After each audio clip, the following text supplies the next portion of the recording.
Hello students, कैसे हैं आप सब लोग। उम्मीद करती हूँ सब अच्छे होंगे और स्वस्थ होंगे। मैं Veena Rana ICT virtual class में आपका स्वागत करती हूँ। स्टूडेंट्स, हम पढ़ रहे हैं क्लास 7 की हिंदी। बाल महाभारत में हम पढ़ रहे थे।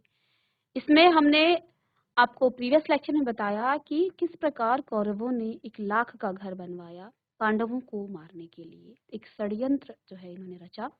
तो अपने पिता धृतराष्ट्र को जो है उन्होंने बहकाया और पांडवों को वारणावत भेजने की प्लानिंग करी। वहां जाकर के जो है उन्होंने पांडवों को मारने का षड्यंत्र बनाया कि पहले वो जो है उस मेले में भेजेंगे और मेले में जाकर के इस लाख के घर में पांडवों को जाकर के उनको जो है आग से उनकी मृत्यु कर देंगे, उनका जो है वध कर देंगे। तो आइए इसको आगे हम कंटिन्यू करते हैं। तो चलते हैं स्मार्ट बोर्ड पर। चलिए, तो प्रीवियस लेक्चर में जैसा कि हमने पढ़ा था कि कौरवों ने जो है यानी कि दुर्योधन ने पांडवों को मारने का षड्यंत्र रचा। उन्होंने अपने पिता धृतराष्ट्र को भी जो है पांडवों के विरुद्ध भड़काया। यदि पांडवों के पास हस्तिनापुर का राज्य चला गया तो फिर जो है कौरवों के हाथ को कभी भी नहीं आएगा, और अगर युधिष्ठिर राजा बन गया तो फिर पीढ़ियों दर पीढ़ी जो है हम राज्य की आशा में भी नहीं कर सकते हैं। पिताजी, हमसे यह अपमान न सहा जाएगा। ये सुनकर धृतराष्ट्र सोच में पड़ गया और बोला कि बेटा, तुम्हारा कहना ठीक है, लेकिन युधिष्ठिर के विरुद्ध कुछ करना भी तो ठीक नहीं है। युधिष्ठिर धर्मानुसार चलता है, वो धर्म के अनुसार ही अपना प्रत्येक कार्य करता है, सबसे सम्मान और स्नेह करता है और अपने पिता के समान ही गुणवान है। इस कारण प्रजाजन भी उसे बहुत चाहते हैं। यह सुनकर दुर्योधन बोला, पिताजी, आपको और कुछ नहीं करना है, सिर्फ पांडवों को किसी न किसी बहाने वारणावत के मेले में भेज दीजिए। मैं आपको जो है विश्वास दिलाता हूँ कि इतनी सी बात में जो है हम पर जो है कुछ भी नहीं बिगड़ेगा। पांडव भी जो है मारे जाएंगे या फिर पांडवों को जो है वहां से आने तक हम जो है पूरे राज्य पर अपना अधिकार कर लेंगे। इस बीच अपने पिता पर और अधिक दबाव डालने के इरादे से दुर्योधन ने कुछ कूटनीतिज्ञों को अपने पक्ष में मिला लिया। वे बारी बारी से धृतराष्ट्र के पास जाकर पांडवों के विरुद्ध उन्हें उकसाने लगे। इसमें कर्णिक नाम का एक ब्राह्मण था जो शकुनी का मंत्री था। शकुनी दुर्योधन का मामा था। उसने धृतराष्ट्र को राजनीतिक चालों का भेद बताते हुए अनेक उदाहरणों एवं प्रमाणों से अनेक दलीलों की पुष्टि की और अंत में बोला, राजन, जो ऐश्वर्यवान है वही संसार में श्रेष्ठ है। ये बात सुनकर पांडव जो है उसके भतीजे हैं, परंतु वे बड़े शक्ति संपन्न हैं। इस कारण अभी से चौकन्ने हो जाइए। आप पांडुपुत्रों से अपनी रक्षा कर लीजिए। कर्णिक की बातों पर धृतराष्ट्र विचार कर रहा था कि फिर दुर्योधन वहां आया और उसने अपने पिता को जो है फिर पांडवों के विरुद्ध भड़काया। अब धृतराष्ट्र की अनुमति, अब देखिए इधर जो है उन्होंने धृतराष्ट्र को जो है ये बात बताई कि आप जो है पांडवों को वहां भेज दीजिए। इधर अपनी कूटनीति को जो है चालू रखते हुए कौरवों ने पांडवों को भी जो है वारणावत के मेले में जाने के लिए उनको ललचाया। कहा कि वारणावत में एक भारी मेला होने वाला है जिसकी शोभा देखते बनेगी। उसकी बातें सुनकर खुद पांडव भी जो है वहां जाने के लिए उत्सुक हो गए। यहाँ तक कि उन्होंने स्वयं आकर धृतराष्ट्र से जो है वहां जाने की अनुमति मांग ली।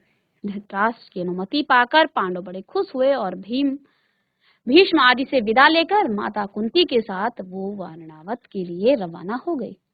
पांडवों के चले जाने की खबर सुनकर दुर्योधन की खुशी का तो की सीमा न रही। वह अपने दोनों साथियों कर्ण और शकुनी के साथ बैठकर पांडवों और कुंती का काम तमाम करने का उपाय सोचने लगा। उसने जो है अपने मंत्री पुरोचन को बुलाया, गुप्त रूप से सलाह दी और एक योजना बनाई। अब इधर जो है जैसे ही पांडव वारणावत के लिए प्रस्थान उन्होंने किया, सबसे आज्ञा ली मां कुंती के साथ।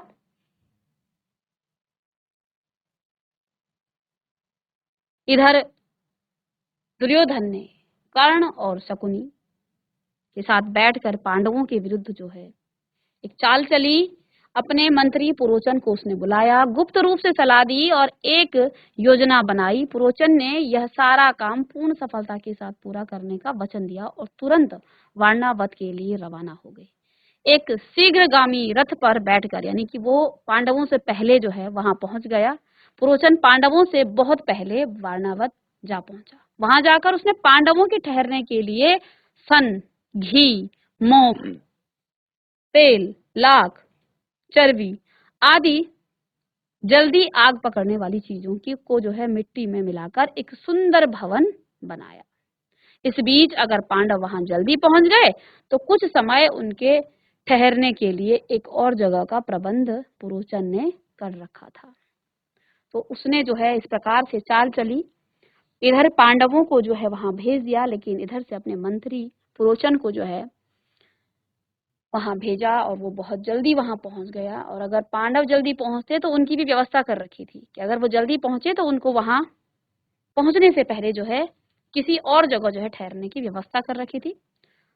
तो कुछ समय ठहरने के लिए और एक जगह का प्रबंध पुरोचन ने कर रखा था। दुर्योधन की योजना यह थी कि कुछ दिनों तक पांडवों को लाख के भवन में आराम से रहने दिया जाए और जब वे पूर्ण रूप से निशंक हो जाएं, यानी कि वो जो है चिंता से मुक्त हो जाएं, तब रात में भवन में आग लगा दी जाए। इससे पांडव तो जलकर भस्म हो जाएंगे और कौरव पर कोई दोष भी न लगेगा।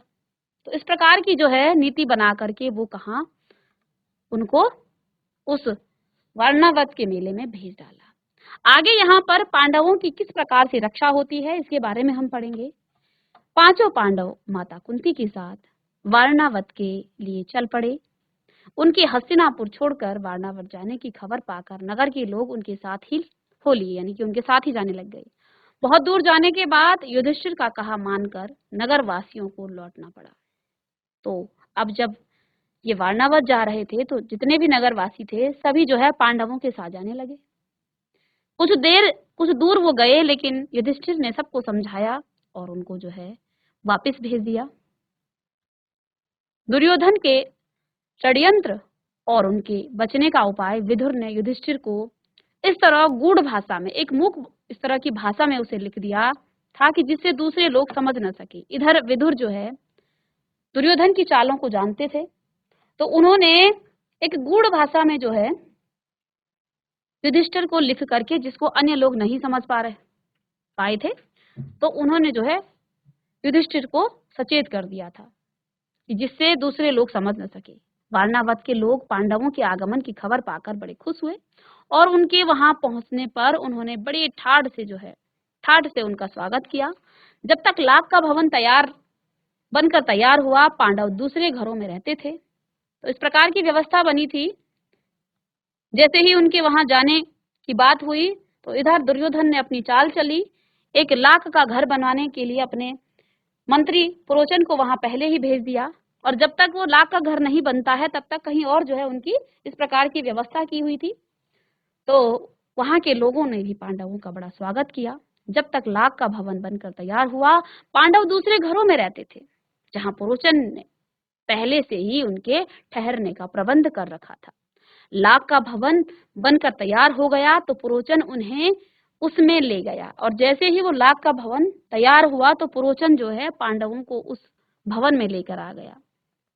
भवन में प्रवेश करते ही युधिष्ठिर ने उसे खूब ध्यान से देखा। विदुर की बातें उन्हें याद थी। ध्यान से देखने पर युधिष्ठिर को पता चल गया कि ये घर जल्दी आग लगने वाली चीजों से बना हुआ है। तो क्योंकि विदुर ने जो है धर्मराज युधिष्ठिर को जो है सचेत कर दिया था कि दुर्योधन तुम्हें मारने की प्लानिंग में है, तो जैसे ही युधिष्ठिर उस राख के घर के अंदर गए तो उन्होंने देखा कि ये जो घर है ये जल्दी आग पकड़ने वाली चीजों से बना हुआ है। युधिष्ठिर ने भीम को भी यह भेद बता दिया, पर साथ ही उसे सावधान करते हुए कहा कि यद्यपि यह साफ मालूम हो गया है कि यह स्थान खतरनाक है, फिर भी हमें विचलित नहीं होना चाहिए। पुरोचन को इस बात का जरा भी पता न लगे कि उसके षड्यंत्र का भेद हम पर खुल गया है। उन्होंने भीम को भी बताया कि दुर्योधन ने इस प्रकार का जो है षड्यंत्र हमारे लिए किया है।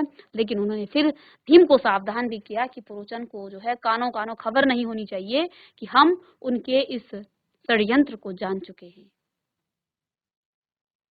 ठीक है, तो कहा कि मौका पाकर हमें यहाँ से निकल भागना होगा, पर अभी हमें जल्दी से ऐसा कोई काम नहीं करना चाहिए जिससे शत्रु के मन में जरा भी संदेह पैदा होने की संभावना हो। युधिष्ठिर की ये सलाह को भीमसेन सहित सब भाइयों और कुंती ने मान लिया। वे सभी लाख के भवन में रहने लगे। इतने में विदुर का भेजा हुआ एक सुरंग बनाने वाला कारीगर वारणावत नगर में आ पहुंचा। इधर जो है विदुर ने जो है पांडवों का बड़ा साथ दिया। विदुर ने उनको सचेत भी किया और एक सुरंग बनाने वाले कारीगर को भी उस वारणावत में भेज दिया। उसने एक दिन पांडवों को अकेले में पाकर उन्हें अपना परिचय देते हुए कहा, और जैसे ही उन्होंने उस कारीगर ने पांडवों को अकेला पाया तो उसे अपना परिचय देते हुए कहा, आप लोगों की भलाई के लिए हस्तिनापुर से रवाना होते समय विदुर ने जो है युधिष्ठिर से सांकेतिक भाषा में जो कुछ कहा था वह बात मैं जानता हूँ। तो उसने भी जो है वही बात कही जो विदुर जी ने युधिष्ठिर के लिए सांकेतिक भाषा में कही थी। तो उन्होंने क्या कहा कि मैं ये बात जानता हूँ, यही मेरे सच्चे मित्र होने का सबूत है। तो इस बात को उस कारीगर ने, क्योंकि वहां इस प्रकार का षड्यंत्र चल रहा था और उस सांकेतिक भाषा को विदुर, युधिष्ठिर और भीम पांडवों के अलावा कोई और नहीं जानता था। इनके पीछे पीछे विदुर ने एक कारीगर को जो सुरंग बनाता था उसको भी भेज दिया, क्योंकि पांडवों के मन में तो शंका थी कि कौरव दुर्योधन उनके लिए षड्यंत्र रच रहा है, कोई अपना नहीं है। अपनी जो है सच्चे मित्र होने का सबूत जो है उन्होंने उस कारीगर ने बताया कि युधिष्ठिर को जो है विदुर जी ने जो सांकेतिक भाषा में जो बात कही थी मैं वो सब जानता हूँ, इसलिए मैं आपकी मदद करने आया हूँ। आप मुझ पर भरोसा रखें, मैं आप लोगों की रक्षा का प्रबंध करने के लिए आया हूँ। तो उस कारीगर ने जो है पांडवों को ये जो है विश्वास दिलाया कि आप जो है हम पर विश्वास रखिए। इसके बाद वो कारीगर महल में पहुंच गया। उस महल में जहां पांडवों को रहने की व्यवस्था कर रखी थी, गुप्त रूप से कुछ दिनों में ही उसने एक सुरंग बना दी। उसने जो है गुप्त तरीके से, यानी बिना किसी को पता चले, एक सुरंग वहां से बना दी। इस रास्ते से पांडव महल के अंदर से नीचे ही नीचे चार दीवारी और गहरी रवाई को लांग कर सुरक्षित जो है बेखटके बाहर निकल सकते थे। उस कारीगर ने एक ऐसी सुरंग बना दी जो पांडवों को जो है सुरक्षित रास्ते जो है बाहर निकाल सके। यह काम इतने गुप्त रूप से और इस खूबी से हुआ कि पुरोचन को अंत तक इस बात की खबर न होने पाई। तो पुरोचन भी वहां मौजूद था, जो कि दुर्योधन का भेजा हुआ था वहां पांडवों को मारने के लिए। तो उस गुप्तचर ने, उस कारीगर ने कब जो है सुरंग बना दी, इतनी जो है वो गुप्तता से हुई ये काम कि पुरोचन को कानों कानों खबर नहीं हुई। पुरोचन ने लाख के भवन के द्वार पर ही अपने रहने के लिए स्थान बनवा लिया था। अब पुरोचन ने जो है उस लाख के भवन के जो द्वार था मुख्य, वहीं पर जो है अपने लिए भवन बना लिया था। इस कारण पांडवों को सारी रात जो है हथियार लेकर चौकन्ने रहना पड़ता था। अब आगे क्या होता है इसमें,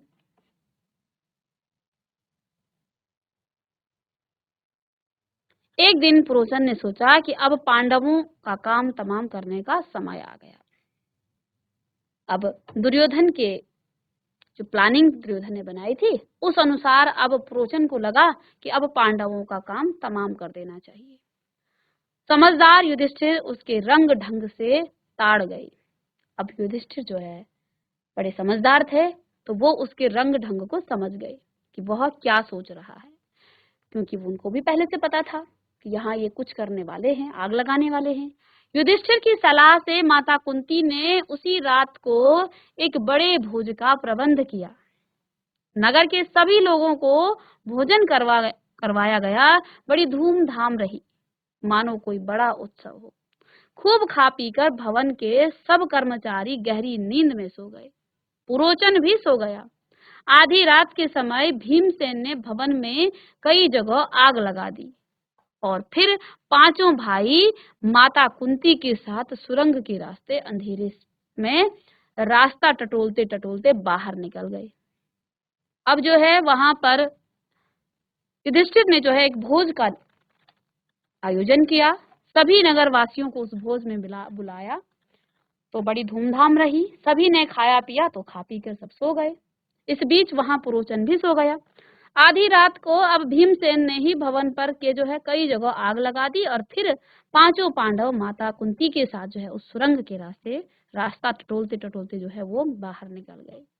भवन से बाहर वे निकले ही थे कि आग ने सारे भवन को अपनी लपटों में ले लिया। पुरोचन के रहने के मकान में भी आग लग गई और पांडवों के भवन को भयंकर आग की भेंट होते देखकर हाहाकार मचाने लगी। कौरवों के अत्याचार से जनता जो है क्षुब्ध हो उठी और तरह तरह से कौरवों की निंदा करने लगी। लोग क्रोध में अनाप शनाप कर बकने लगे, हाय तौबा मचाने लगे और उसके देखते देखते सारा भवन जलकर राख हो गया। पुरोचन का मकान और स्वयं पुरोचन भी आग की भेंट हो गया।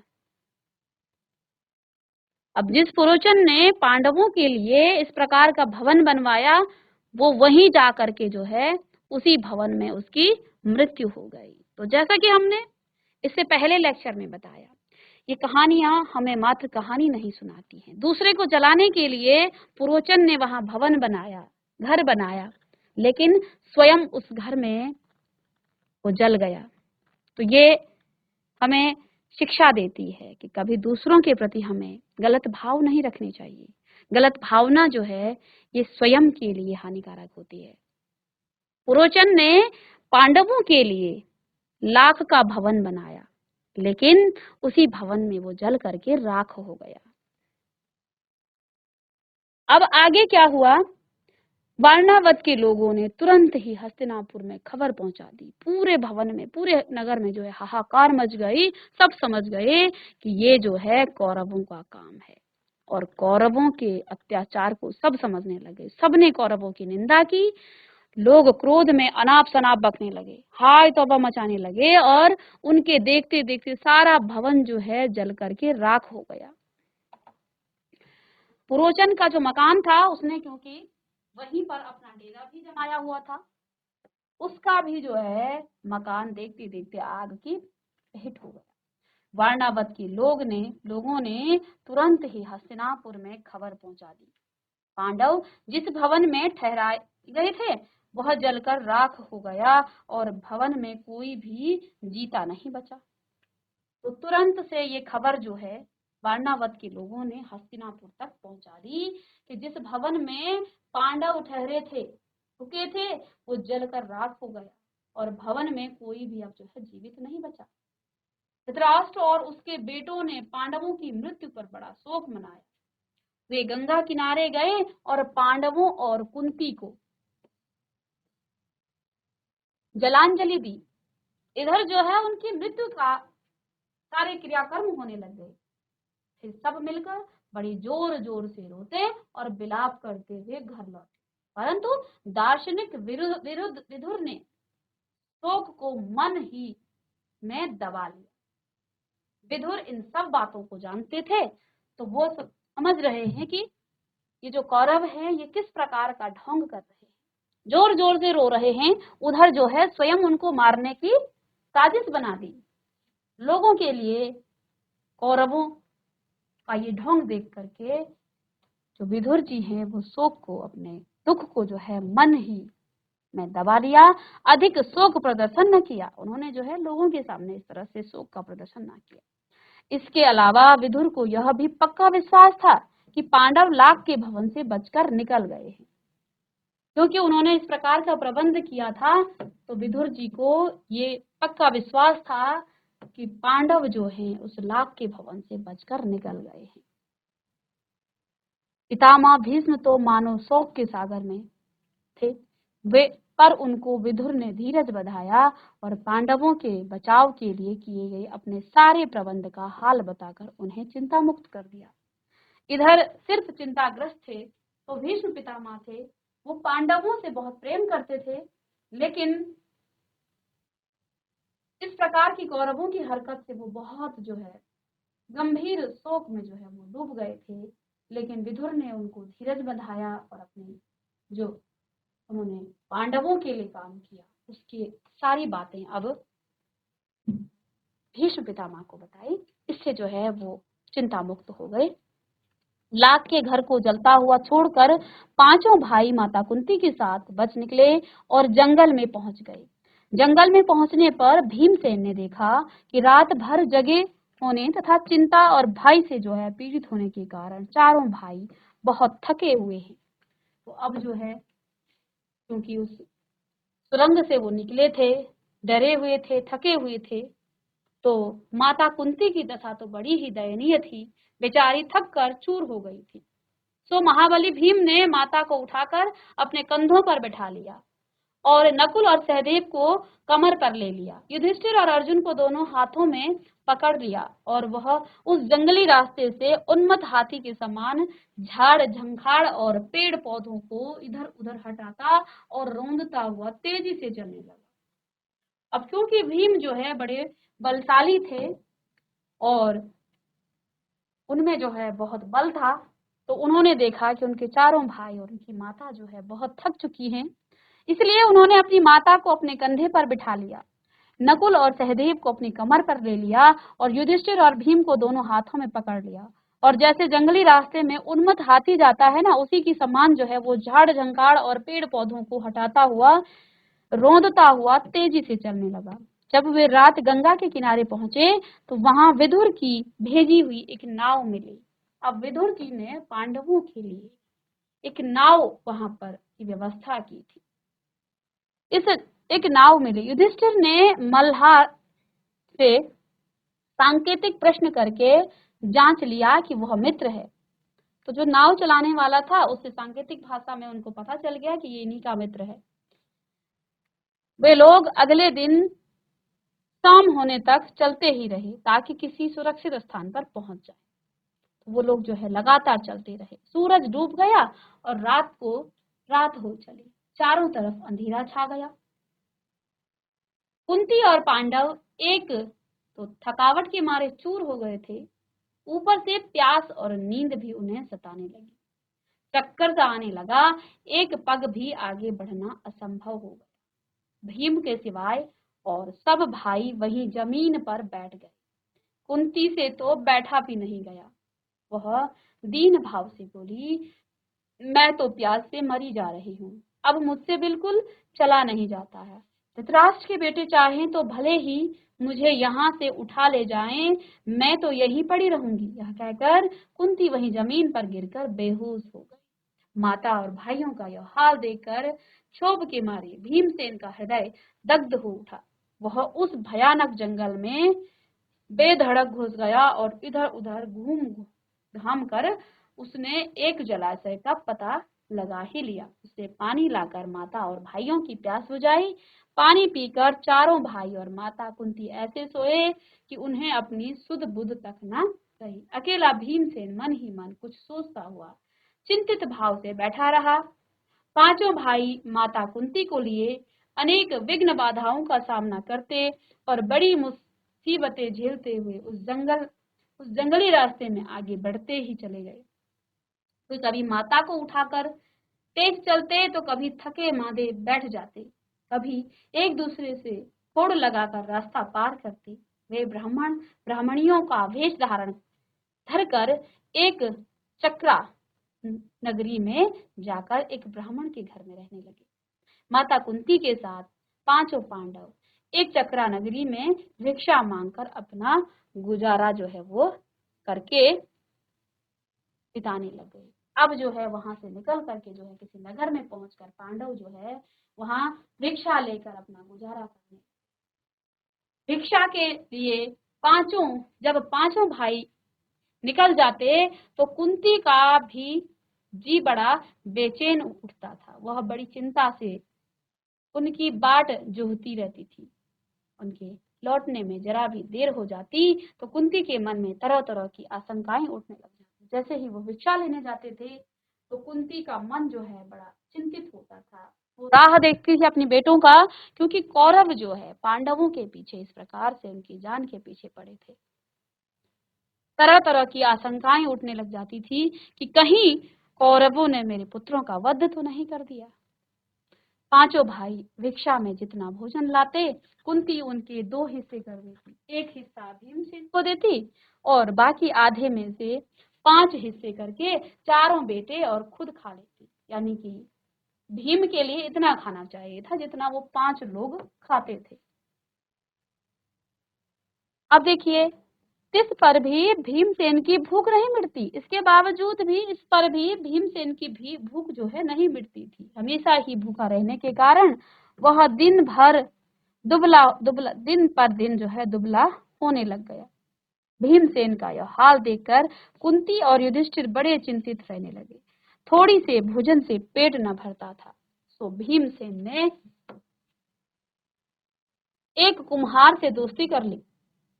अब क्योंकि जिसके पेट में भूख होती है वो क्या नहीं करता, तो उनका पेट नहीं भरता था। जो भी उनको भिक्षा में मिलता, एक हिस्सा भीमसेन के लिए होता था और दूसरा हिस्सा इन 5 के लिए। लेकिन इसके बावजूद भी भीम का पेट नहीं भरता था।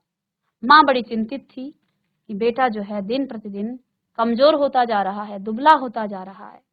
ये देख कर जो है उनको चिंता होने लगी। थोड़े से भोजन से उनका पेट न भरता था, इसलिए भीमसेन ने एक कुम्हार से दोस्ती कर ली।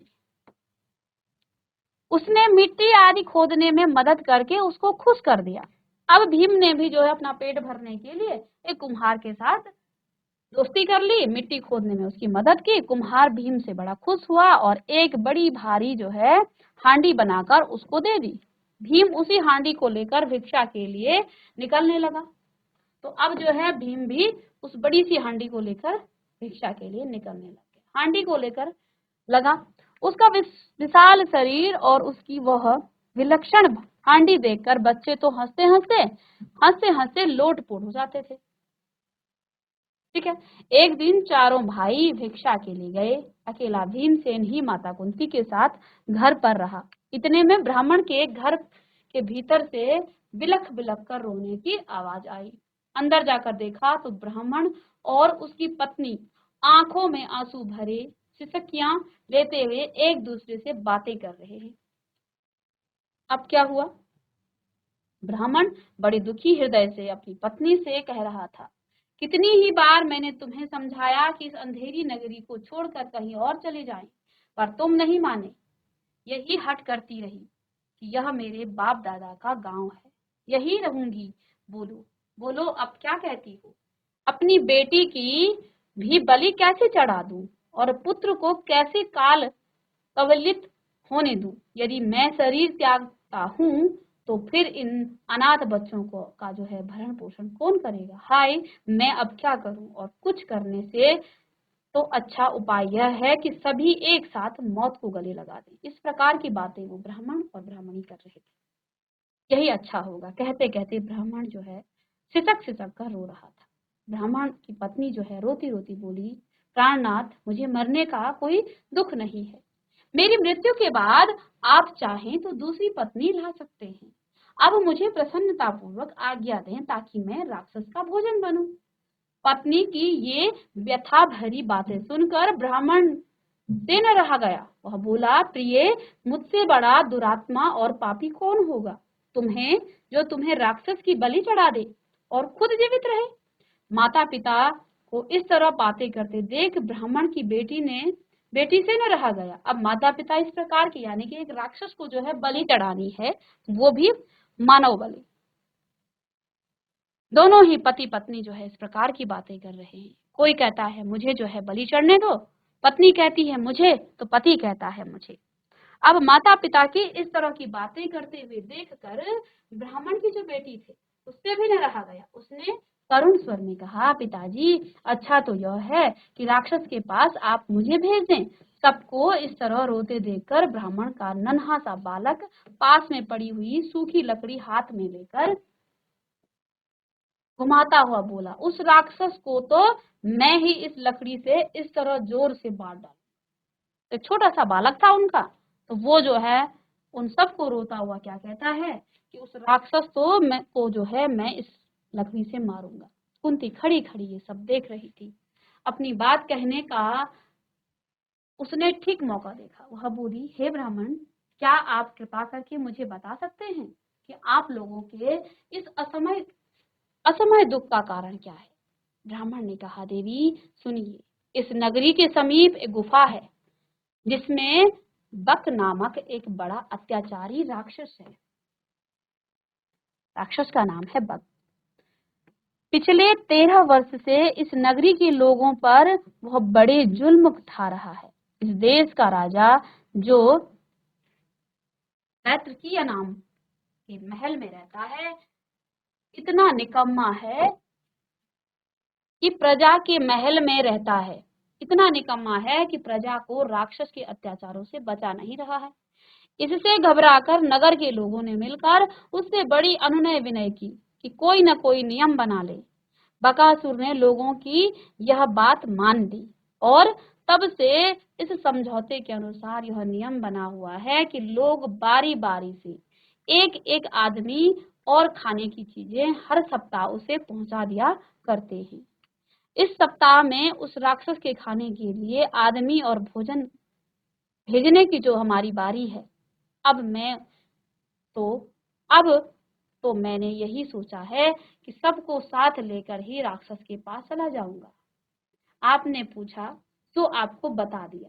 इस कष्ट को दूर करना तो आपके बस में भी नहीं है। ब्राह्मणी ने कुंती से कहा कि इस प्रकार की समस्या है, आप इस समस्या का हल तो नहीं ढूंढ पाएंगी, लेकिन आपने पूछा है इसलिए मैंने आपसे कह दिया है। ठीक है। अब ब्राह्मण की बात को कोई उत्तर देने से पहले कुंती ने भीमसेन से सलाह की। उसने लौट कर कहा, विप्रवर, आप इस बात की चिंता छोड़ दें। मेरे 5 बेटे हैं, उनमें से एक आज राक्षस के पास भोजन लेकर चला जाएगा।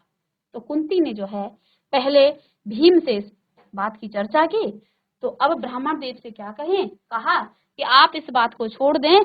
आज जो है मेरे 5 पांडवों में से एक बेटा मेरा उस राक्षस को जो है भोजन देने चला जाएगा। सुनकर ब्राह्मण चौंक पड़ा और बोला, आप भी कैसी बात करती हैं? आप हमारी अतिथि हैं, हमारे घर में आश्रय के लिए हुए हैं। आपके बेटे को मौत के मुंह में भेज दूं? यह कहाँ का न्याय है? मुझसे यह नहीं हो सकता। कुंती को डर था कि यदि यह बात फैल गई तो दुर्योधन और उसके साथियों को पता लग जाएगा कि पांडव जो है एक चक्रा नगरी में छिपे हुए हैं। इसलिए उसने ब्राह्मण से इस बात को गुप्त रखने का आग्रह किया। कुंती ने जब भीमसेन को बताया कि उसे जो है बकासुर के पास भोजन सामग्री लेकर जाना होगा, तो युधिष्ठिर जो है थोड़ा सा जो है वो खीज उठे और बोले, यह तुम कैसा दुस्साहस करने चली हो माँ? तो दुर्योधन जो है, युधिष्ठिर जो है थोड़ा डर गए कि कहीं राक्षस जो है भीमसेन को भी ना खा ले। ठीक है। इस पर जो है जब इस बात की चर्चा हुई आपस में, तो इस पर जो है युधिष्ठिर भी जो है थोड़ा सा डगमगा गए। चलिए अब नेक्स्ट लेक्चर में देखते हैं कि किस प्रकार से कुंती अपने बेटे को और कौन से बेटे को जो है उस बकासुर नाम के राक्षस के पास भेजती है। तो स्टूडेंट्स, आज की क्लास में हम क्या देखते हैं कि किस प्रकार से पांडवों की रक्षा विदुर जी ने की। एक सुरंग के माध्यम से उस लाख के घर से पांडवों को निकाला और यहाँ से निकल करके पांडव जो है किसी गांव में किसी ब्राह्मण और ब्राह्मणी के घर में जाकर के आश्रय लेते हैं। यहाँ भिक्षा लेकर के वो अपना भरण पोषण करते हैं। लेकिन एक दिन ब्राह्मण और उस ब्राह्मणी के रुदन आवाज को सुनकर, उनकी बातों को सुनकर कुंती क्या सुनती है कि बका नाम सुर नाम का एक राक्षस है जो कि इस गांव के व्यक्ति को, और देखिए हर हफ्ते में जो है वो उस गांव के एक व्यक्ति और भोजन की व्यवस्था उस गांव से जो है उस राक्षस को पहुंचती है। इस बार जो है उस ब्राह्मण और ब्राह्मणी के बारी थी, तो अपने पुत्र को आपस में जो है वो परेशान थे कि किसको भेजा जाए। अब इस पर जो है कुंती कहती है कि मेरे 5 पांडव हैं, मैं अपने एक पुत्र को जो है वहां भेजती हूँ। ये बात सुनकर युधिष्ठिर जो है उनको कुछ अच्छी नहीं लगती है। अब नेक्स्ट क्लास में देखते हैं कि कुंती अपने किस बेटे को जो है भीमसेन की बात हुई थी, तो क्या वो भीम को उस बकासुर राक्षस के पास भेजती है या नहीं? पढ़ते हैं नेक्स्ट लेक्चर में, तब तक के लिए थैंक यू।